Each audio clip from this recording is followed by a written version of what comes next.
This is a review for Toxic Blast Venom.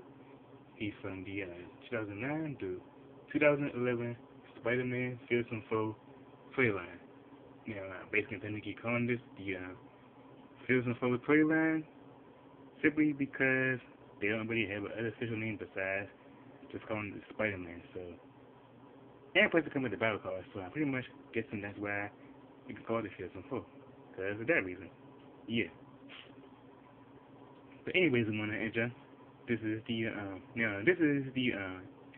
Eddie Brock version of Venom. Venom, not the Matt Gargan Venom that they got shown in this picture right here. For those Spider-Man fans that obviously know your Venoms, this is obviously the Eddie Brock. And no, they didn't. And no, they didn't make more than one Venom. They only make Venom. It's Venom at one night, but we are supposed to be getting like another version of Venom sometime around this year, probably like in March, according to Sensei's release date. We're getting a Venom release in March, but it all depends if they wanted to release it at time or they might just push the toy line back, in my opinion, because this is supposed to be getting live figures for the Fiercest Foe. So it's not done quite yet. It's not done yet. But anyways, get on with the figure. And as you can see right here, the figure is very sculpted, detail all the way around. All the way around, he has a texture look to him. He has a texture, he has a texture feel to him. Basically, when you actually have him in camera, because you can't see all the little texture. There's like little skinny little lines of texture all through his body, which gives him that little more feel to him and texture look to him.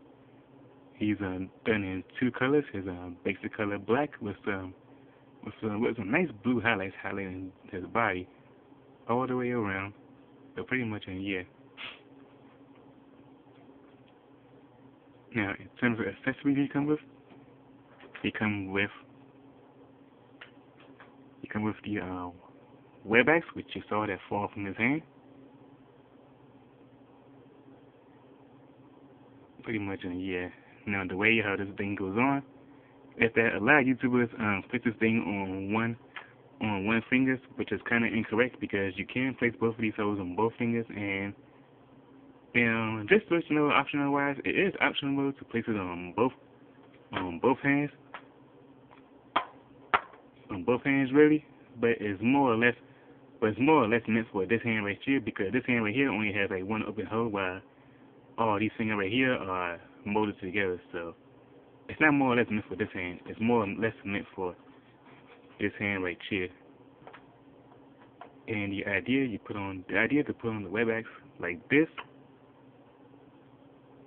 You can do it like this. I do it like this anyways. I basically trying to do the fingers like that. Slide that part up here under the thumb, like so, and bam. He's holding his web axe just nicely because it fits the way it's meant to fit. Do the both fingers instead of just one. Now it looks like it's supposed to be pegging somewhere because it had all these little grooves and stuff within the web axe, but still,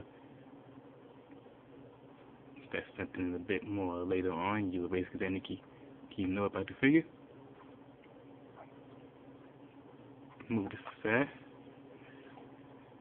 because it's time for a little bit of target practice.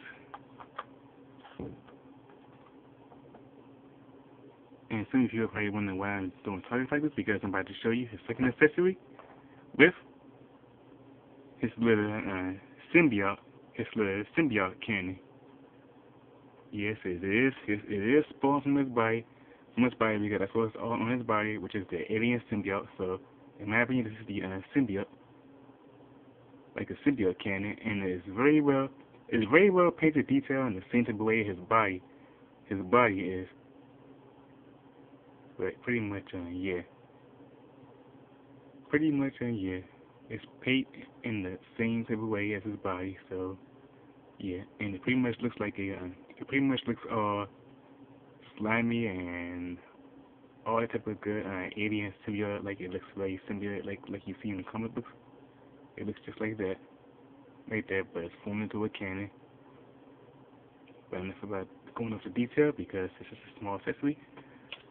Anyways, the idea is to put this little missile that comes with it inside this little part right here. Now, it does not have a button for you to push. The idea is for you to pull it back on yourself, like so, then release. Yeah. I missed my target that was in there, but still, that's the idea where it goes at. That's the idea how it goes in one engine. And pretty much, yeah.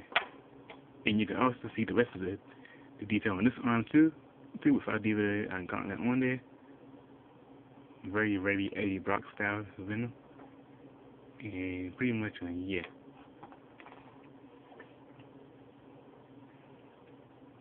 Articulation wise,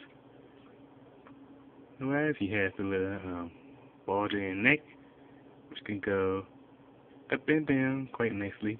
But if you try to force it to go too far ahead, it's going to pop off just like that.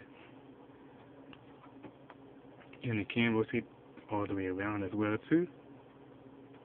Look side to side some. He even has the little bulging shoulders, swivel in the bicep, the ball hinge elbows. So let's do that. Nothing in the upper abdominal nor the waist,